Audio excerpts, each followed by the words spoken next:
Olá, muito boa tarde. Você acompanha agora notícias do Brasil e do mundo desta quarta-feira. E a Polícia Federal realiza hoje uma operação contra a extração ilegal de ouro e crimes ambientais. O prejuízo gira em torno de 20 bilhões de reais. A Polícia Federal trabalha no combate da extração ilegal de ouro e crimes ambientais em uma fazenda localizada entre as cidades de Marabá e Curionópolis, no Pará. Os agentes cumpriram um mandado de prisão preventiva e 9 mandados de busca e apreensão nas duas cidades paraenses, além de Goiânia, em Goiás.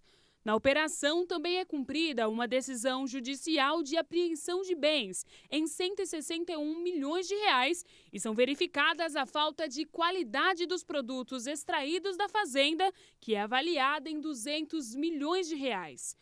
O proprietário da fazenda, alvo de mandado de prisão, é um grande empresário pecuarista que não tem permissão de atividade garimpeira e nem concessão de extração de metais da Agência Nacional de Mineração.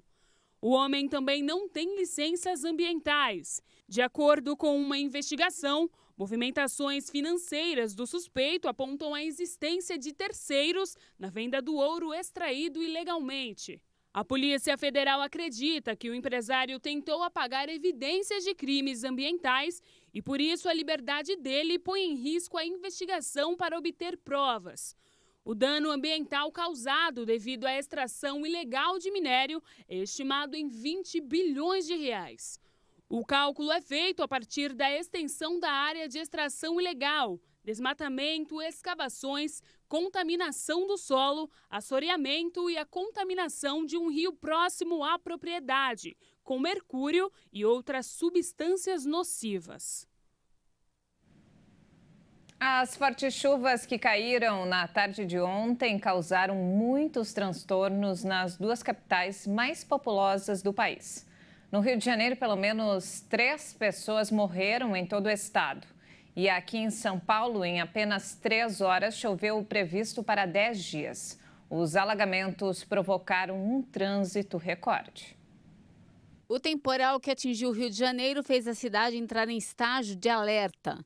Em apenas 4 horas, choveu 70% do esperado para todo o mês. Mas em alguns bairros, como na Zona Norte, o volume ultrapassou o previsto para fevereiro. O Centro Nacional de Monitoramento e Alertas de Desastres Naturais registrou uma média de 130 milímetros de chuva na capital fluminense, só na tarde desta terça. Na Zona Norte, choveu em 4 horas mais que o volume esperado para o mês. Por causa da tempestade, que se estendeu até o fim da noite, uma criança morreu soterrada após um desabamento no Morro Chácara do Céu, no Alto da Boa Vista. A menina de 2 anos foi encontrada nos escombros pelos bombeiros e não resistiu aos ferimentos.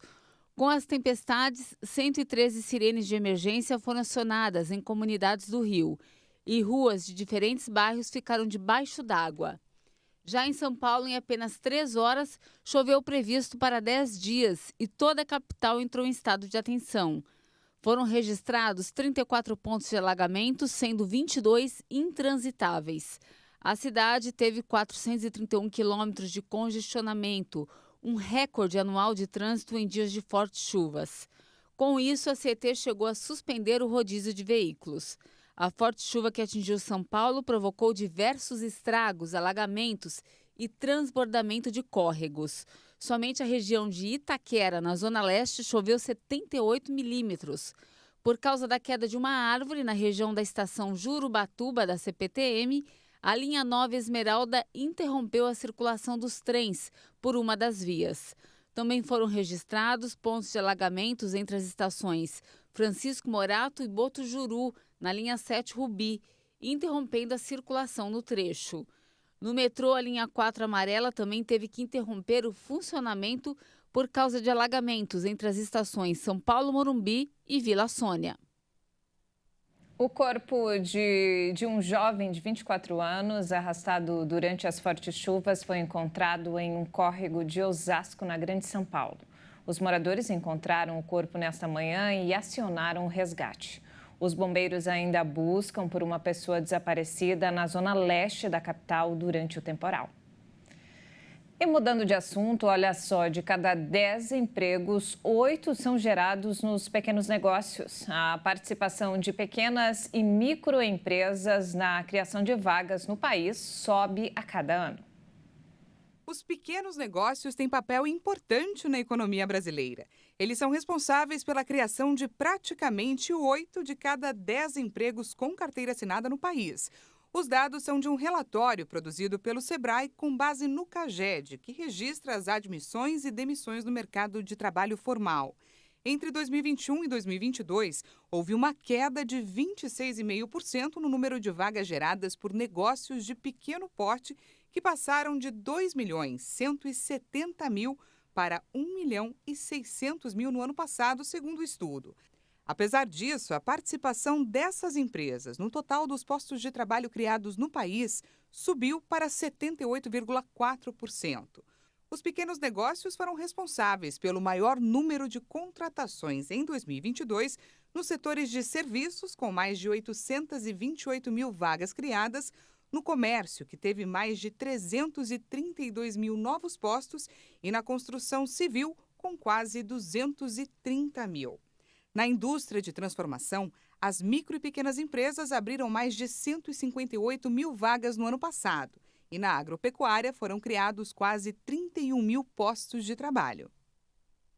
E nos destaques internacionais, o número de mortos na Turquia e na Síria após o terremoto passa de 11.000.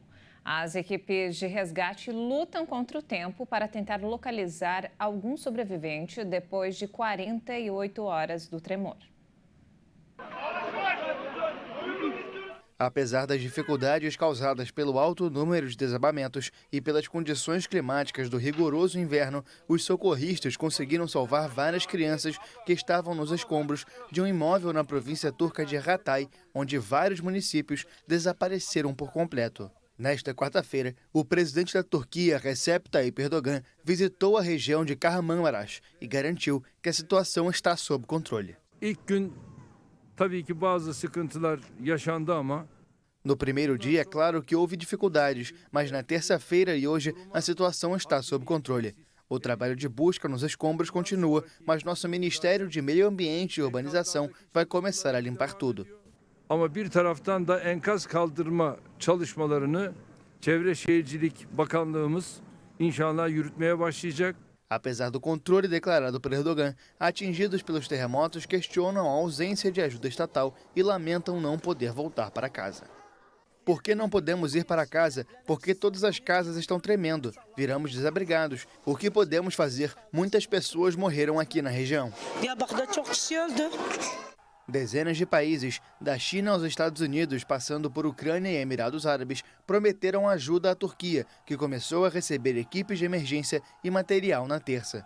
Já a Síria conta principalmente com o auxílio da aliada Rússia. Apesar disso, o governo de Bashar al-Assad busca mais suporte e fez um pedido formal de ajuda à União Europeia. O comissário de Gestão de Emergências da Europa, Janez Lenarčič, declarou que o bloco está disposto a fornecer auxílio, mas com a garantia de que a ajuda não será desviada pelo regime sírio. Em discurso ao Congresso, o presidente dos Estados Unidos, Joe Biden, convocou os republicanos e os democratas a trabalharem juntos para que a democracia do país continue inabalável. Aos meus amigos republicanos, se pudemos trabalhar juntos no último Congresso, não há razão para não trabalharmos juntos e encontrarmos consensos e coisas importantes também nesse Congresso. Pessoal, acho que o povo nos mandou uma mensagem clara. Lutar por lutar, poder pelo poder, conflito pelo conflito, não nos leva a lugar nenhum.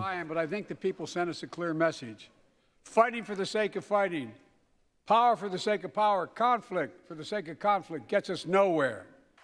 Biden, de 80 anos e que pretende disputar a reeleição em 2024, insistiu na proposta de recuperar a alma da nação, a espinha dorsal dos Estados Unidos, a classe média, a união do país.